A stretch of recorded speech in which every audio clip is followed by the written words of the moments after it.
तो last lecture के अंदर हमने क्या पढ़ा था कि data relational database management system और उसके बाद टीबीएमएस का आर्किटेक्चर हमने पढ़ा था। ठीक है, तो आज के लेक्चर के अंदर जो आर्किटेक्चर था उसके अंदर भी 3 स्कीमा रहते हैं, जिसकी मदद से हमें पता चलता है कि डेटाबेस में एक्चुअली डेटा कहाँ पे पड़ा होता है, उसके साथ कौन कौन से ऑपरेशन हम कर सकते हैं। ठीक है, और डीबीएमएस और दूसरा टॉपिक है डीबीएमएस लैंग्वेजेस, जिसकी मदद से हमें पता चलता है कि डेटा के साथ कौन कौन से ऑपरेशन हम कर सकते हैं। ठीक है, तो इन दोनों टॉपिक के बारे में आज के लेक्चर के हमें हमें पढ़ना था। तो फर्स्ट लेक्चर की तरफ हम जाते हैं, फर्स्ट टॉपिक की तरफ हम जाते हैं कि 3 स्कीमा ऑफ आर्किटेक्चर। ठीक है, तो 3 स्कीमा ऑफ आर्किटेक्चर के अंदर यहाँ पे क्या है कि एक डायग्राम आपको दिया हुआ है। ठीक है, तो डायग्राम के अंदर जो इंटरनल लेवल और डेटाबेस जो लास्ट में लिखा हुआ है ये दोनों एक ही है। मतलब ये आपको डेटाबेस एज ए रिप्रेजेंट किया हुआ है, मतलब इंटरनल लेवल उसके अंदर जो भी डेटा रहता है वो फिजिकल डेटा होता है। मतलब आपको कभी भी उसकी जरूरत पड़ती है तो वहां से आप डेटा ले सकते हो, मतलब वो एग्जिस्टेंस होता है उसका।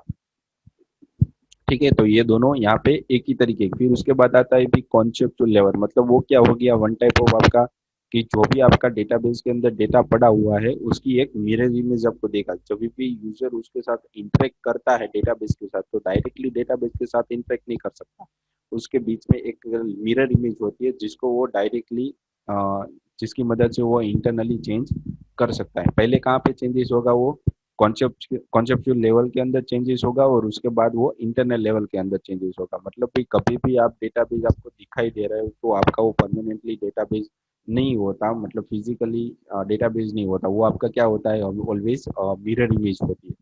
ठीक है, जो मिरर इमेज है जहाँ से डेटा मुझे दूसरी या एप्लीकेशन में भेजना है या फिर यूजर को बताना है या फिर यूजर एंड को भेजना है या दिखाना है, कितना डेटा दिखाना है, तो वो क्या हो जाता है यहाँ पे external level.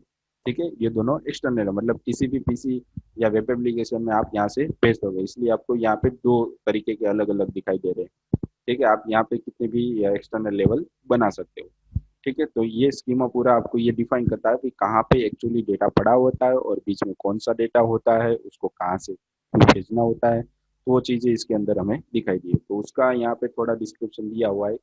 The three schema architecture is also called ANSI और स्पार्क। ठीक है, तो जो हमें हमने हमें हम यहाँ पे देख रहे हैं कि जो डायग्राम दिखाई दे रहा है, तो उस डायग्राम को आप आंसी और स्पार्क आर्किटेक्चर भी बोल सकते हो और 3 लेवल आर्किटेक्चर भी बोल सकते हो। ठीक है, तो पहला स्कीमा कौन सा है, इंटरनल स्कीमा है, फिर कॉन्सेप्चुअल स्कीमा है और तीसरा है एक्सटर्नल स्कीमा। ठीक है, फिर यहाँ पे आता है this framework is used to describe the structure of specific database. जो भी डेटाबेस आप यूज कर रहे हैं तो उसका उसके अंदर जो भी स्ट्रक्चर है वो किस तरीके का है, ठीक है, वो आपको यहाँ पे डायरेक्टली दिखाई दे रहा है, मतलब वो फ्रेमवर्क वो यहाँ से यूज करता है। फिर है three schema architecture is also use to separate the user application and physical database. मतलब 2 तरीके के अलग अलग तरीके से आप उसको डिवीजन कर सकते हो। पहला पार्ट क्या हो गया भाई, इंटरनल, जहाँ पे बहुत सारा आपका डेटा फिजिकली पड़ा होता है और उसमें से आपको किस यूजर को कितना भेजना है तो वो कौन डिसाइड करता है, कॉन्सेप्चुअल लेवल डिसाइड। मतलब आप सेपरेट हो जाओगे भाई, इंटरनल के अंदर वो एंड यूजर है, डायरेक्ट कोई चेंजेस कर सकता नहीं है। ठीक है, तो ये एक लेवल हो गया। उसके बाद 3 स्कीमा तो हमें पता चला भाई, इसके अंदर 3 चीजें होती है, एक्सटर्नल, कॉन्सेप्ट और इंटरनल स्कीमा। ठीक है, यहाँ पे उसके बारे में थोड़ा डिस्क्रिप्शन दिया और मैंने आपको यहाँ पे बता भी दिया। फिर आता है कि उसके अंदर कैसे हम यूज करते हैं, इंटरनल स्कीमा के अंदर एक्चुअली होता क्या है, तो इसके बारे में यहाँ पे थोड़ी डिस्क्रिप्शन दी हुई है।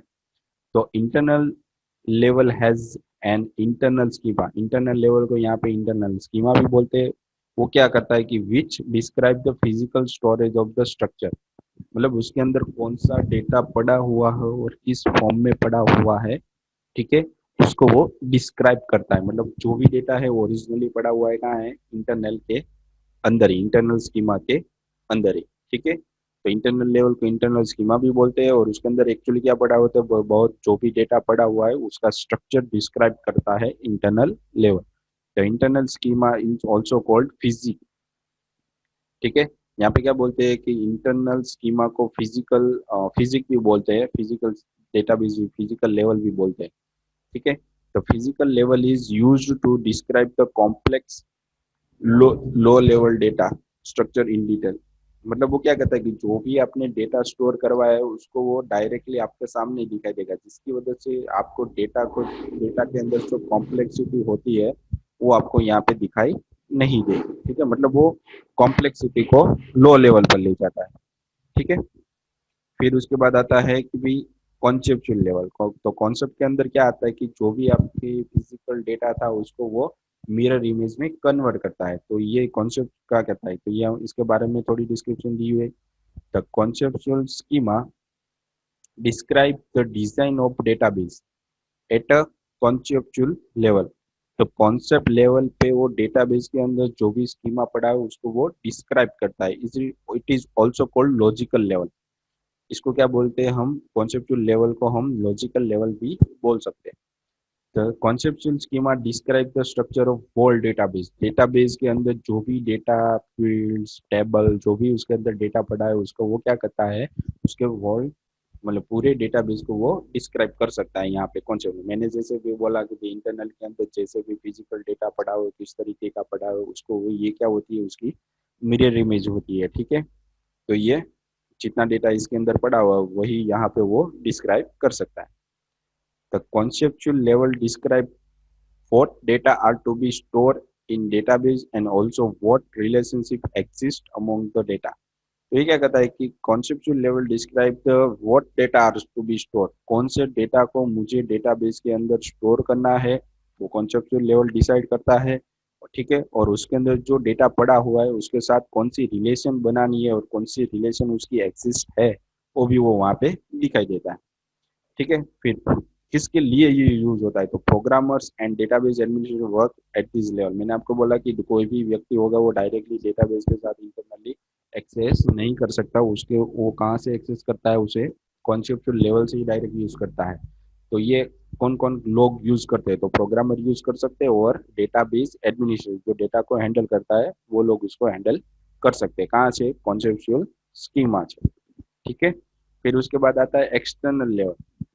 तो एक्सटर्नल लेवल के अंदर मैंने आपको बताया कि जो भी आपका मिरर इमेज होगी वहां से आपको जो भी डेटा चाहिए वो आपको एक्सटर्नल मतलब यूजर को वहां से भेजेगा रिक्वेस्ट के फॉर्म में। जो भी आपने एक्सटर्नल ने रिक्वेस्ट की है, यूजर ने रिक्वेस्ट की है, वही डेटा आपको कॉन्सेप्चुअल लेवल में से फाइंड करेगा और वही डेटा आपको वापस भेज देगा। तो इसकी थोड़ी डिस्क्रिप्शन यहाँ पर भी दी हुई है कि at the external level the database contain several schema. तो डेटाबेस के पास तो बहुत सारे स्कीमा होगी, किस तरीके के, क्योंकि यूजर तो बहुत सारे होने वाले हैं, तो किस यूजर को कौन सा डेटा देना है वो किस पे डिपेंड रहता है, उसकी रिक्वेस्ट पर डिपेंड रहता है। तो यहाँ पे दिखा है कि the database contain several schema, बहुत सारे उसके एक्सटर्नल स्कीमा होते हैं, दैट समटाइम कॉल्ड अ सब स्कीमा। ठीक है, तो जितने भी यूजर डेटाबेस के साथ कनेक्टेड रहते हैं उसे यहाँ पे बोलते हैं sub schema. The sub schema is use to describe the different view of the database. मतलब डेटाबेस के अंदर जो डेटा पड़ा है, बहुत सारा डेटा पड़ा है, उसमें से इस एक्सटर्नल लेवल को कितना डेटा चाहिए तो उतना उसको उतना ही मिलेगा। जैसे आप लॉगिन करते हो तो आपका अपना ही डेटा मिलता है ना। ठीक है, तो वैसे ही आप एक्सटर्नल मतलब यूजर हो। ठीक है, मतलब आप सब स्कीमा हो उस पार्ट के एक्सटर्नल लेवल के। ठीक है, तो यहाँ पे उन लोगों ने यहीं पे डिफाइन किया the sub schema is use to different describe the different view of the data. आपको डेटाबेस का थोड़ा डिफरेंट व्यू भी मिल सकता है क्योंकि वहाँ पे थोड़ी डिजाइन की हुई है, तो जैसे डेटाबेस के अंदर स्टोर होता है वैसा आपको मिलेगा नहीं। ठीक है, the external schema is also known as view schema. View schema मतलब जो भी आपको परमिशन दी हुई है उसी तरीके से आपको डेटा दिखाई देगा, आप जिस तरीके से चाहोगे वैसे आपको मिलेगा नहीं। ठीक है, तो view schema describe the end user interaction with database. देखो मैंने आपको यही अभी यहीं पे यही समझाया कि एंड यूजर जो होता है वो आपको डेटाबेस के साथ इंटरेक्ट कर सकता है पर उसके अंदर कुछ भी चेंजेस नहीं कर सकता। ठीक है, आप सिर्फ देख सकते हो, इसलिए इसको व्यू बोलते हैं, व्यू स्कीमा बोलते हैं। ठीक है, उसके अंदर चेंजेस आप कर सकते हो नहीं, आपको जो परमिशन दी हुई है वो है उसी पे आप चेंजेस कर सकते हो। जैसे आपको लाइक करना हो, पोस्ट करनी हो, कोई इमेज अपलोड करनी हो तो वो चीज़ आप कर सकते हो। ठीक है, पर पूरा डेटा आप चेंज नहीं कर सकते। ठीक है, तो ये तीन चीजें इसके अंदर थी, जैसे थ्री स्कीमा ऑफ आर्किटेक्चर के अंदर। इंटरनल स्कीमा, सेकंड था कॉन्सेप्चुअल स्कीमा और थर्ड था व्यू मतलब एक्सटर्नल। ठीक है, उसके बाद आता है डीबीएमएस लैंग्वेजेस। डीबीएमएस लैंग्वेजेस मतलब क्या हो गया कि डेटाबेस को हम कैसे, डेटाबेस के अंदर हम कैसे चेंजेस कर सकते हैं। तो वो किसके हाथ में होता है? सिर्फ प्रोग्रामर्स है या फिर एडमिनिस्ट्रेटर है, उसके हाथ में ही वो चीज होती है, जिसकी मदद से वो डेटा के अंदर चेंजेस कर सकते हैं, मतलब डेटा को मैनिपुलेट चेंजेस भी कर सकते हैं। ठीक है, तो उसके लिए इन लोगों ने यहाँ पे एक डायग्राम दिया हुआ है डीबीएमएस लैंग्वेज। तो उसके अंदर जो भी लैंग्वेजेस है वो भी यहाँ पे डिफाइन की हुई है। ये DTL language, DCL language, DML language और टीसीएल। ठीक है, तो उसकी डिस्क्रिप्शन भी यहाँ पे दिया हुआ है। और DBMS has appropriate languages and interface to express the database query and updates। मतलब डेटाबेस के अंदर जो भी डेटा पड़ा हुआ है उसको मुझे एक्सप्रेस, मतलब मुझे उसे यूज करना है तो मुझे क्या करना पड़ेगा? क्वेरी की मदद से मैं उसके अंदर चेंजेस कर सकता हूँ। मतलब उसके अंदर चेंजेस करने के लिए मुझे बीच में क्या चाहिए? एक इंटरफेस चाहिए मुझे। अगर डेटा को डायरेक्टली चेंजेस करना है तो बीच में मुझे एक क्वेरी लिखनी पड़ेगी। वो क्वेरी वहां पे जाके एक रन फायर होगी, और फायर होने के बाद जो भी डेटा होगा उसके अंदर वो रन होगा। मतलब जो भी आप डेटा इंसर्ट करवा सकते हो, अपडेट करवा सकते हो, जो भी चेंज किया क्वेरी के अंदर, जो भी आपने लिखा होगा, ठीक है, वही वहां पे जाके वो परफॉर्म करेगा। ठीक है, तो इन दोनों के बीच में क्या होता है? वन टाइप ऑफ आपको एक इंटरफेस दे दिया जाता है, जिसकी मदद से आप डायरेक्टली वहां पे नहीं जाते, वहां पे चेंजेस नहीं कर सकते, पर क्वेरी की मदद से आप चेंजेस कर सकते हैं। फिर database language can be used to read, store and update the data in database. Database language की मदद से आप डेटा को पढ़ सकते हो, स्टोर करवा सकते हो और उसको चेंज भी कर सकते हो। ठीक है, तो उन लोगों ने इसके लिए 4 तरीके की लैंग्वेज अलग अलग लोगों के लिए दी है। जैसे एडमिनिस्ट्रेटर के लिए अलग यूज होता है, ठीक है, फिर प्रोग्रामर के लिए अलग यूज होता है, फिर यूजर के लिए अलग यूज होता है। तो इन सब के लिए 4 तरीके की लैंग्वेज यहाँ पे दी हुई। तो फर्स्ट है डेटा डेफिनेशन लैंग्वेज, सेकेंड है डेटा कंट्रोल लैंग्वेज, थर्ड है डेटा मैनिपुलेशन लैंग्वेज, और लास्ट है डेटा ट्रांजेक्शन कंट्रोल लैंग्वेज। मतलब डीडीएल लैंग्वेज क्या डिफाइन करता है कि डेटा को कैसे बनाते हैं। ठीक है, डेटा बनाना, मुझे डेटा स्टोर करवाना है तो पहले उसके लिए मुझे स्कीमा बनाना पड़ेगा, टेबल बनाना पड़ेगा। दूसरा है कि डेटा को कंट्रोल करने के लिए जो भी डेटा पड़ा हुआ है उसको मुझे कैसे चेंजेस करना है, उसको एक जगह से दूसरी जगह कैसे मूव करवाना है। फिर आ जाता है डेटा मैनिपुलेशन लैंग्वेज। तो मैनिपुलेशन लैंग्वेज क्या करता है कि उसके अंदर जो भी डेटा पड़ा है उसको चेंजेस कैसे कर सकते हैं। ठीक है, उसके अंदर अपडेट, डिलीट, एडिट, ठीक है, वो चीज़। फिर टीसीएल, जो भी आपने ट्रांजेक्शन, जो भी आपने क्वेरी लगाई है, ठीक है, उसको आप कमिट कैसे करवा सकते हो, मतलब फिक्स कैसे कर सकते हो। तो डेटा ट्रांजेक्शन, जो भी आपने क्वेरी लगाई है, जो भी डेटा ट्रांसफर हुआ है उसको मैनेज कैसे कर सकते हो। ठीक है, तो इसके बारे में डीपली हम पढ़ेंगे नेक्स्ट टॉपिक के अंदर, DDL, डेटा डेफिनेशन लैंग्वेज। ठीक है, तो डेटा डेफिनेशन लैंग्वेज का स्टैंड यहाँ पे लिखा हुआ है कि DDL stand for data definition language. It is used to define database structure और पैटर्न। डेटा डेफिनेशन लैंग्वेज क्या करता है कि डेटाबेस का स्ट्रक्चर और पैटर्न कैसे होता है वो डिफाइन करता है डीडीएल के अंदर। It is used to create a schema. Schema मतलब टेबल, ठीक है, उसका आर्किटेक्चर, पैटर्न, फिर उसके इंडेक्सेस, मतलब उसके अंदर कितने डेटा आपको देने हैं, फिर उसके कंस्ट्रेंट, उसके रूल्स, जो भी आप नेम दे रहे हो तो नेम के अंदर कितनी लेंथ उसकी होनी चाहिए। फोन नंबर दे तो उसकी लेंथ 12 डिजिट की या 15 डिजिट की, आपको अनलिमिटेड, तो उसका कंस्ट्रेंट मतलब रूल्स हो गए। तो आप डीडीएल की मदद से क्या बना सकते हो? उसके अंदर टेबल बना सकते हो, उसके अंदर फील्ड्स बना सकते हो, उसके अंदर जितना डेटा आ रहा है उसकी इंडेक्स बना सकते हो, उसके रूल्स भी आप डिफाइन कर सकते हो। फिर using the DTL statement you can create a skeleton of the database. मतलब स्केलेटन मतलब क्या हो गया? एक जैसे हम कैसे बोलते हैं कि हम जैसे घर बनाते, तो घर बनाने के लिए पहले हम क्या करते हैं कि उसकी दीवार हो, दोनों साइड की दीवार हो, छत बनाते ना, तो वो क्या हो गया? वो एक आर्किटेक्चर हो गया ना। तो वैसे ही यहाँ पे क्या होता है कि डेटा को उसके अंदर डालने के लिए मुझे पहले उसकी स्केलेटन बनानी पड़ती है। ठीक है, आर्किटेक्चर बनाना है तो आज के आर्किटेक्चर बनाने के लिए पहले हमें क्या यूज करना होता है? डीटीएल लैंग्वेज के अंदर जो भी हमें दिया हुआ है उसका हमें यूज करना होता है। तो डीडीएल की मदद से आप आर्किटेक्चर बना सकते हो, तो उसके अंदर डेटा स्टोर नहीं करवा सकते। ठीक है, तो ये चीज होगी डीडीएल के अंदर। फिर बताता है कि data definition language is used to store information of meta data. Meta data मतलब क्या हो गया कि डेटा इंफॉर्मेशन ऑफ इंफॉर्मेशन, इसे बोलते हैं Meta data. Information of information मतलब डेटा ऑफ डेटा, डेटा के अंदर भी डेटा पड़ा हुआ है, उसे बोलते हैं मेटा डेटा सिंपली। ठीक है, तो डेटा डेफिनेशन की मदद से आप क्या बना सकते हो कि डेटा को स्टोर करवाने के लिए भी आप एक डेटा बनाते हो। किस तरीके का, जब भी आप टेबल बनाते हो तो टेबल का नाम आप क्या देते हो, तो स्टूडेंट दे दिया, तो स्टूडेंट के अंदर उसका नाम, ईमेल, फोन, तो डेटा अभी स्टोर नहीं किया, उसकी सिर्फ फील्ड आपने डिफाइन की, भाई उसका नाम है, ईमेल है, उसका फोन नंबर है, तो वो जो आपने बनाया उसे डेटा बोलते हैं। किस तरीके की इंफॉर्मेशन आप स्टोर करवा रहे हो और उसके अंदर भी कौन सा डेटा आपको डालना है, वो आपका डेटा ऑफ डेटा हो गया। ठीक है, मतलब आप देखिए डेटा डेफिनेशन की लैंग्वेज की मदद से आप उसके नेम्स दे सकते हो, जैसे कि यहाँ पे दिया हुआ है like a number of table schema their names indexes and column। जो भी कॉलम का नाम होता है, जो आगे लास्ट लेक्चर के अंदर मैंने बताया था, टेबल टेबल के अंदर जो भी एज थी, नेम थी, उसका ग्रेड था, तो वो क्या होगी, उसकी इंडेक्सिस होगी, मतलब उसका स्कीमा हो गया, भाई किस तरीके का स्कीमा बनेगा और कौन सा डेटा उसके अंदर पड़ेगा, वो अभी इसके अंदर डिफाइन नहीं होता। ठीक है, ठीक है, तो डीडीएल आपको क्या डिफाइन करके देता है कि कौन सा डेटा आपको डालना है, उसका स्केलेटन और उसका मेटा डेटा आपको देखा देता है।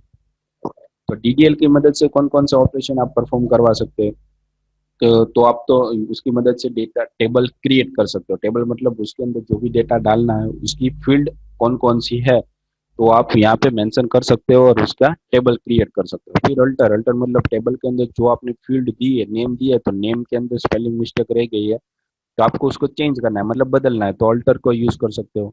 जो भी आपने टेबल बनाया है, ठीक है, उसको आपको डिलीट करना है, तो उसके लिए ड्रॉप यूज होता है। फिर ट्रंकेट, ट्रंकेट मतलब जो भी आपने इसके अंदर रिकॉर्ड डाला है उसको रिमूव कर सकते हो ट्रंकेट की मदद से। फिर रीनेम, टेबल का नाम आप बदल सकते हो। फिर कमेंट, ठीक है, कमेंट मतलब क्या हो गया कि किसी चीज को आपको वहाँ पे बहुत बहुत सारा समझ में आने वाला नहीं है किसी और को देखने के लिए, तो आप वहाँ पे कमेंट भी ऐड करवा सकते हो। ठीक है, तो ये हो गई डेटा डेफिनेशन लैंग्वेज के अंदर जो जो भी चीजें आने वाली है उसका आर्किटेक्चर, उसको समझने के लिए। ठीक है, फिर आता है data manipulation language. Manipulation language मतलब उस जो डेटा हम डाल रहे हैं, जैसे कि हमने डेटा डेफिनेशन के अंदर क्या बनाया, एक टेबल बनाया हुआ है, नेम है, एज है, ठीक है, तो जो नेम है, एज हमने डाली है, तो कौन सा नेम डालना है, तो मैंने डाला भाई मुकेश और उसकी एज 30। फिर मैंने डाला कि हरेश, उसकी एज है 25। तो ये डेटा हो गया। तो ये डेटा कहाँ पे आता है, मैनिपुलेशन लैंग्वेज के अंदर। मुझे नया डेटा डालना है तो मुझे क्या करना पड़ेगा, इंसर्ट करवाना पड़ेगा, जो भी डेटा मेरे पास पड़ा है उसे डाल लेने के लिए सिलेक्ट करवाना पड़ेगा, तो उसकी ये डेफिनेशन होगी। फिर DML stand for data manipulation. Manipulation मतलब उसके अंदर चेंजेस कर सकते थे, किस तरीके के चेंजेस, ये आपको यहाँ पे दिया हुआ है। It is used for accessing, मतलब उसको आप यूज कर सकते हो, मैनिपुलेट मतलब चेंज कर सकते हो, किसको, तो भाई डेटा को। ठीक है, तो it is used for accessing and manipulating data in database, मतलब डेटा को आप एक्सेस भी कर सकते हो और चेंज भी कर सकते हो डेटाबेस में से। Also it handles user request, it handles user request, जो भी यूजर तरफ से उसे जो रिक्वेस्ट मिलती है उसको वो हैंडल करता है। ठीक है, फिर यहाँ पे क्या दिया हुआ है, सिलेक्ट। सिलेक्ट की मदद से आप क्या करवा सकते हो, it is used to retrieve data from database. Database में से वो डेटा आपको निकाल के देगा। ठीक है, डेटाबेस के अंदर जो भी डेटा आपका पड़ा हुआ है उसको आप उसको क्या करेगा, डेटाबेस में से फैच करेगा, जो भी आपने रिक्वेस्ट की है उसके हिसाब से, और उतना ही डेटा आपको मिलेगा। इंसर्ट, फिर आता है insert. It is used to insert data into table. Table के अंदर मुझे डेटा इंसर्ट करवाना है, ठीक है, तो मैं कौन सी क्वेरी का यूज करूंगा, यहाँ पे इंसर्ट क्वेरी का यूज करूंगा। ठीक है, फिर अपडेट है, तो जो डेटा मेरे पास पड़ा हुआ है उसके अंदर मुझे कुछ भी बदलना है, नाम बदलना है, ऐसा की जगह मुझे कोई और नाम बदलना है, तो उस नाम को बदलने के लिए यहाँ पे यूज होता है update. It is used to update existing data, जो डेटा पड़ा हुआ है डेटा टेबल के अंदर उसको मैं अपडेट की मदद से चेंजेस कर सकता हूँ। फिर delete, it is used to delete all record from table. Delete की मदद से आप कोई सिंगल रिकॉर्ड भी डिलीट करवा सकते हो और बहुत सारा डेटा, टेबल के अंदर जितना भी डेटा है उसको भी आप डिलीट करवा सकते हो। ठीक है। फिर है मर्ज, दो तीन तरीके के डेटा आपके पास हो गए तो उसको आप अपडेट भी करवाना है और इंसर्ट भी करवाना है। तो इट परफॉर्म अपसर्ट, अपसर्ट मतलब इंसर्ट भी होगा और अपडेट भी होगा, दोनों करवा सकते हैं। ठीक है, तो मर्ज बोलते हैं उसे। फिर लॉक टेबल टॉबल, फिर इट कंट्रोल द कॉन्करेंसी, मतलब लॉक मतलब क्या हो गया, एक आपने डेटा डाल दिया तो वापस वो डेटा ऐड नहीं होना चाहिए, मतलब डुप्लीकेट डेटा नहीं आना चाहिए, तो उसके लिए यहाँ पे क्या यूज होता है, लॉक टेबल यूज होता है। ठीक है। तो ये था डेटा मैनिपुलेशन लैंग्वेज, मतलब डेटा के अंदर कुछ भी डेटा हमने जो डाला है उसके अंदर चेंजेस करना है तो मुझे इसके अंदर जो पड़ा है सिलेक्ट, इंसर्ट, अपडेट, इन सबको रिक्वेस्ट के फॉर्म में भेजना पड़ेगा, तभी वो उसके साथ जो आपने क्वेरी लिखी है उसके हिसाब से डेटा को सिलेक्ट करेगा, अपडेट करेगा, इंसर्ट करेगा या डिलीट करेगा। ठीक है। तो डेटा को चेंजेस करने के लिए हम यूज करते हैं डेटा मैनिपुलेशन लैंग्वेज, और डेटा बनाने के लिए हम यूज करते हैं डेटा डेफिनेशन लैंग्वेज। फिर आता है DCL, डेटा को कंट्रोल करने वाली लैंग्वेज, मतलब जो भी डेटा आपने स्टोर करवाया है, ठीक है, उसके अंदर मुझे कौन कौन से चेंजेस करवाने हैं, मतलब जो भी चेंजेस हो गए हैं वो मुझे डेटा चाहिए या फिर मुझे वापस पुराना डेटा है वो चाहिए। तो जहाँ तक आपका पुराना डेटा है वो चाहिए तो उसके लिए ये लोग यूज करते हैं यहाँ पे DCL, डेटा कंट्रोल लैंग्वेज, मतलब डेटा को कंट्रोल करेगा। तो DCL stands for Data Control Language. It is used to retrieve the store और सेव डेटा, जो भी डेटा यहाँ पे सेव हुआ है उसको स्टोर करेगा और उसमें से डेटा आपको मिल भी सकता है। ठीक है। तो DCL एग्जीक्यूशन इज ट्रांजेक्शनल, मतलब जब भी एग्जीक्यूशन स्टार्ट होता है तो उसके अंदर एक ट्रांजेक्शन होता है और वो रिकॉर्ड करके भी रखता है। ठीक है, वो क्या करता है, रिकॉर्ड करके भी रखता है कौन सा ट्रांजेक्शन किस टाइम पे हुआ है, मतलब लॉग्स उसके पढ़ते हैं। It is also has a roll back parameter, उसके अंदर मुझे वापस पुराना डेटा भी चाहिए तो मैं रोल बैक भी पीछे भी उसे ले जा सकता हूँ, भाई इतना डेटा ही मुझे चाहिए, 2 दिन पहले का डेटा चाहिए तो वहां तक ही वो डेटा देता है। 20 दिन पहले का मुझे, जब तक मैंने डेटा चाहिए, डेटा स्टोर करवाए तो 20 दिन पहले का डेटा मुझे चाहिए तो वहां तक का भी डेटा मुझे मिल जाएगा। मतलब इसके अंदर सिर्फ दो ही चीजें होती है, का डेटा को तो ओनली डेटा स्टोर होता है। ठीक है। और जो डेटा स्टोर हुआ है वो कहाँ तक हुआ है, 20 दिन पहले का हुआ है, 20 दिन बच्चे बाद का हुआ है, तो जहाँ तक का हुआ है वहां तक का मुझे डेटा चाहिए। तो इसके अंदर दो ही चीजें आप हो सकती है, और किस कमांड की मदद से हो सकती है, तो भाई ग्रांट और रिवोक। तो ग्रांट की मदद से क्या होता है कि it is used to give user access privilege to database, मतलब किस यूजर को कितना डेटा एक्सेस करवाना है उसकी ये परमिशन देता है, मतलब ग्रांट। प्रिविलेज मतलब उसे एक्सेस देता है, ठीक है, मतलब परमिशन देता है। तो ग्रांट का मतलब किस यूजर को कितना डेटा देना है उसके लिए ये ग्रांट कमांड यूज करता है। फिर रिवोक, मुझे पीछे का डेटा भी चाहिए तो उसके लिए यूज करते हैं ये revoke. It is use to take back permission from the user, मतलब पीछे का डेटा मुझे जहाँ तक मैंने उसको परमिशन दी है उसी वहां तक ही मुझे डेटा वापस चाहिए, तो इसके लिए ये रिवोक यूज करते हैं। ठीक है। तो ये था DCL, मतलब डेटा को कंट्रोल करेगा सिंपली। फिर होता है ट्रांजेक्शनल कंट्रोल लैंग्वेज, इसके अंदर जो भी डेटा चेंजेस हुआ है किसकी मदद से, DML की मदद से, तो वो पुराना डेटा मुझे चाहिए या फिर वापस मुझे वहां तक ले जाना है, तो इसके लिए TCL का यूज होता है। तो TCL is used to run the changes made by DML statement. DML statement के द्वारा जो भी चेंजेस हुआ है वो TCL की मदद से आप वापस यूज कर सकते हैं। तो TCL can be grouped into logical transaction, जितने भी आपने ट्रांजेक्शन DML के द्वारा किए हुए हैं, समथिंग 100 ट्रांजेक्शन आपने एक साथ कर दिए तो 100 आपको एक साथ वो दे देगा। फिर आपको ऐसा करना है कि जो भी आपने डेटा उसके अंदर स्टोर करवाया है उसको आपको फिक्स करना है, मतलब अब चेंजेस नहीं करना, तो उसके लिए आप यूज कर सकते हो यहाँ पे कमिट। ठीक है। तो it is used to save transaction on database. Commit किस लिए होता है, जो भी आपने ट्रांजेक्शन की है उसको परमानेंटली स्टोर करने के लिए कमिट कमांड का यूज किया जाता है। फिर रोल बैक, तो रोल बैक की मदद से आप जो भी लास्ट रिकॉर्ड आपने जो स्टोर करवाया था उसको वापस आप रिस्टोर करवा सकते हैं। मतलब एक बार आपने लास्ट वीक में जो भी ट्रांजेक्शन की है उसको मुझे वापस एक बार और ट्रांजेक्शन चाहिए वहां तक के, तो रोल बैक की मदद से वहां तक की मुझे जितनी भी क्वेरी थी वो भी मुझे वहां से टीसीएल की मदद से मिल सकती है। ठीक है, तो ये मेनली यूज होने वाले लैंग्वेजेस डीबीएमएस की डीडीएल और डीएमएल, जबकि डीसीएल और TCL language always administrator use करते हैं। और जो भी डेटा डीएमएल और डीडीएल के अंदर है वो सारा डेटा कौन यूज करता है, प्रोग्रामर्स और अदर एडमिनिस्ट्रेटर के सिवा प्रोग्रामर से यूज कर सकते हैं इसको। ठीक है, और डीसी और टीसीएल और सिर्फ एडमिनिस्ट्रेटर के डायरेक्ट जो डेटाबेस के साथ इंटरकनेक्टेड होते हैं वही इसको यूज कर सकते हैं। ठीक है, तो आज के लेक्चर के अंदर हमने दो चीजें पढ़ी कि थ्री स्कीमा ऑफ आर्किटेक्चर और डीबीएमएस की लैंग्वेज कितनी होती है और किस तरह की उसके अंदर वापस कौन कौन से परफॉर्म होते हैं। तो जो भी हमने डीबीएमएस की लैंग्वेज पढ़ी उसमें से डीएमएल हम ज्यादातर पढ़ेंगे। ठीक है, और डीडीएल पढ़ेंगे। ठीक है, तो आज के लेक्चर के अंदर इतना ही था। तो इच्छा इस लेक्चर को अच्छे से पढ़ना ताकि आपको डेटाबेस के बारे में ज़्यादा अच्छे से पता चले, क्योंकि डेटाबेस आपको कोई भी टेक्नोलॉजी में जाओगे तो आपको पढ़ना ही पड़ेगा। ठीक है, तो इसको अच्छे से पढ़ना, कौन सी चीज़ कहाँ पे होती है, तो नेट पर सर्च करना हो तो नेट पर भी सर्च कर सकते हो। ठीक है, तो जैसे ही आपका लेक्चर खत्म हो रहा है तो उसके रिलेटेड जो अपने लेक्चर के अंदर पढ़ा है, ठीक है, तो उसके रिलेटेड यहाँ पे मैंने 3 क्वेश्चन रखे हैं जो आपको RNWIT की जो एप्लीकेशन है उसके अटेंडेंस के लिए आपको यहाँ पे सबमिट, वहाँ पे सबमिट आपको करवाना पड़ेगा। ठीक है, तो ये उसके रिलेटेड 3 क्वेश्चन थे।